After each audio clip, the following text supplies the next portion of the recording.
আসসালামু আলাইকুম সবাইকে, আশা করি সবাই ভালো আছো। তো আজকে আমরা শিখব সংখ্যা পদ্ধতির রূপান্তর ক্যালকুলেটরের মাধ্যমে। ক্যালকুলেটর ব্যবহার করে কিভাবে করতে হয়।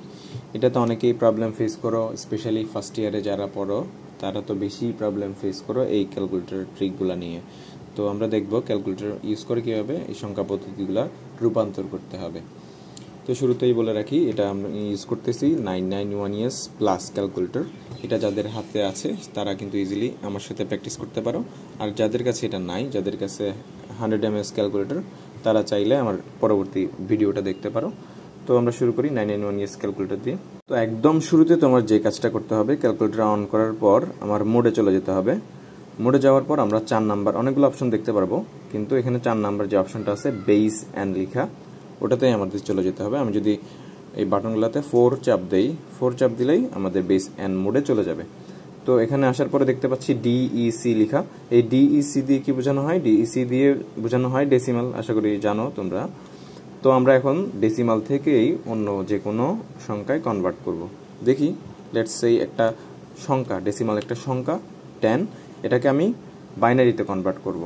তো বাইনারিতে কনভার্ট করার জন্য প্রথমেই যে ডেসিমাল সংখ্যাটাকে এখানে লিখতে হবে। লিখার পরে এই যে ইকুয়ালটা চাপ দিতে হবে। ইকুয়ালটা চাপ দেওয়ার পরে দেখতে পাচ্ছি এখানে চলে আসছে। এখানে চলে আসলেই আমাদের কনভার্টটা 100% হবে। যদি এখানে না আসে তাহলে কিন্তু হবে না। এখানে লেখার পরে ইকুয়ালটা অবশ্যই চাপ দিতে হবে, যে কোনো ক্ষেত্রে আর কি, যে কোনো সংখ্যার ক্ষেত্রে। তাইলে আমি এখন ডেসিমাল থেকে বাইনারিতে যাবো বললাম, তাহলে এই যে বাইনারি দেখতে পাচ্ছি আমি এখানে এই এক্স স্কোয়ারের উপরে ডিইসি লেখা, তারপরে x to the power something, এটার উপরে হেক্স লেখা, হেক্সাডেসিমাল এটা মানে, তারপরে লগের উপরে বাইনারি, এই যে এখানে একটা ওসিটি লেখা আছে, এটা হচ্ছে অক্টাল।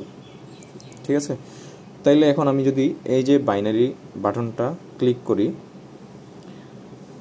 তাইলে আমাদের বাইনারিতে কনভার্ট হয়ে গেল। হ্যাঁ, এই যে আমরা বাইনারি সংখ্যাটা দেখতে পাচ্ছি, কতটুকু পর্যন্ত নিব? এই যে লাস্ট 1 পর্যন্ত নিব আর কি, 0 1। আমি যে ডান পাশ থেকে যদি বলি 0 1 0 1, তাহলে আমাদের সংখ্যাটা হচ্ছে 10, ডেসিমালের 10টাকে যদি আমি বাইনারিতে কনভার্ট করি তাহলে হচ্ছে 10 10 1 0 1 0, এটাই হচ্ছে আমাদের বাইনারি। এখন আমরা দেখব ডেসিমাল থেকে অন্য যে কোনো হেক্সা।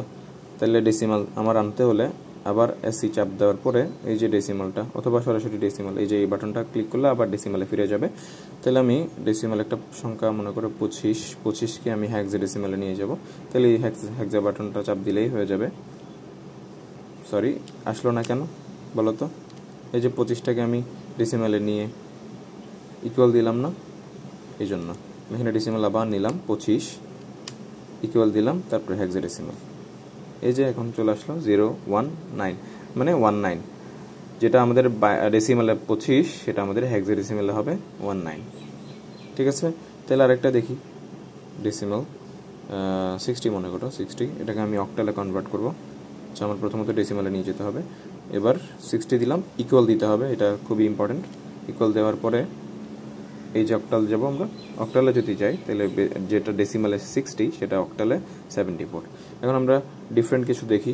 বাইনারি থেকে অন্য কোনো যে কোনো সংখ্যায় যেতে চাইলে তাহলে আমাদের প্রথমত বাইনারিতে নিতে হবে। মানে তুমি যেই সংখ্যাটা থেকে কনভার্ট করবা সেটাকে আগে ওই মোডে নিয়ে আসতে হবে, মানে এটাতে নিয়ে আসতে হবে, বাইনারিতে নিয়ে আসতে হবে। নিয়ে আসার পরে তুমি বাইনারি সংখ্যা দিবা একটা, সাপোজ 0101 101010, আচ্ছা দিলাম। এটাকে ইকুয়াল দেওয়ার পরে এখানে নিয়ে আসতে হবে, এখানে নিয়ে চলে আসলো। এখন আমি অক্টালে যদি যাইতে চাই বাইনারি থেকে, তাহলে অক্টালতে চাপ দিলাম। এই যে সংখ্যাটা বাইনারিতে 101010, সেটা অক্টালে হবে 52। তারপর আমি আরেকটা দেখি, হেক্সাডেসিমাল থেকে যেয়ে দেখি। তাহলে আমি হেক্সাডেসিমাল থেকে যখন কনভার্ট করব তাহলে শুরুতেই এই হেক্সা বাটনটা দিতে হবে। আমি সাপোজ হেক্সাডেসিমালের যে ডিজিটগুলো সেগুলো কি হয় আশা করি জানো। এই যে দেখতে পাচ্ছ A B C D E F, এগুলো হচ্ছে হেক্সাডেসিমালের ডিজিট। তাহলে আমি হেক্সাডেসিমাল এ বি, সাপোজ হেক্সাডেসিমালের একটা ডিজিট এ বি একটা সংখ্যা হইতে পারে হেক্সাডেসিমালে। তোমরা সবাই আশা করি জানো, সেগুলো দেখে আসছো। দেখে না আসলে আমার প্লেলিস্টে ধরে প্রিভিয়াস লেকচারগুলো ফলো করলেই হয়ে যাবে। আচ্ছা, আমি এই যে এখানে হেক্সাডেসিমালে এ বি আমি লিখবো। এ বি লেখার জন্য এই যে আলফাটা চাপ দিতে হবে। আলফা চাপ দেওয়ার পরে এই, আচ্ছা আমি এটাই কনভার্ট করে দেখাই। আমরা জানি হেক্সাডেসিমাল থেকে ডেসিমালে কনভার্ট করতে হলে হেক্সাডেসিমালে যেটা এ আছে সেটা ডেসিমালে কত হবে? 10 আমরা জানি।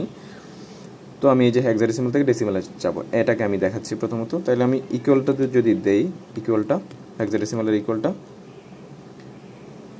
আচ্ছা এটা আসতেছে না, বি দিলাম, এই যে চলে আসলো। তারপরে এই যে এটা তো আসার কথা, এই যে এখানে চলে আসলো। এখন ডেসিমালে যদি কনভার্ট করি, এই যে ডেসিমাল কই গেল, এই যে এটা হচ্ছে ডেসিমাল। হ্যাঁ, তাহলে যে ডেসিমালের 10 পাইছি আমরা। এভাবে করে আরেকটা হেক্সাডেসিমাল যদি দেখি, হেক্সাডেসিমাল আনলাম, এবার এ বি দিব অথবা এ 10 দিব। আমি এ 10 যদি দেই, এই যে বাইনারিতে যদি, আচ্ছা এখানে তো জিরো ইকুয়াল দিই নাই, এই যে ইকুয়াল দিলাম, এ 10 এখানে আসছে কিনা সেটা ভালো মতো খেয়াল করতে হবে। তো বাইনারিতে যদি যাইতে চাই, তাহলে এটা বাইনারিতে সংখ্যা হবে এইখান থেকে শুরু, 1 থেকে আমরা যেটা দেখতে পাচ্ছি 1 0, তারপর 1 অনেকগুলো 0, 1 অনেকগুলো 0। এটাই হচ্ছে হেক্সাডেসিমাল থেকে বাইনারিতে কনভার্সনের যে রেজাল্টটা সেটা। তারপর আমি যদি অক্টাল থেকে একটা দেখতে চাই, অক্টালে নিয়ে আসতে হবে। এখন অক্টালে সর্বোচ্চ যেই ডিজিটটা ইউজ হয় সেটা হচ্ছে কত, 7, অথবা তাহলে 7-এর মধ্যে দিতে হবে, 756। এটাকে যদি আমি ডেসিমালে কনভার্ট করি, অক্টাল সেটাকে ইকুয়াল দিলাম, চলে আসলো এখানে, ডেসিমালে কনভার্ট করলাম, 494 পাইলাম। এটাই হচ্ছে আমাদের ক্যালকুলেটরের মাধ্যমে নাম্বার সিস্টেম কনভার্সন। তো যাদের 100 msটা লাগবে তারা জানাতে পারো চাইলে, আমি খুব দ্রুত ভিডিওটা আপলোড করে দেব।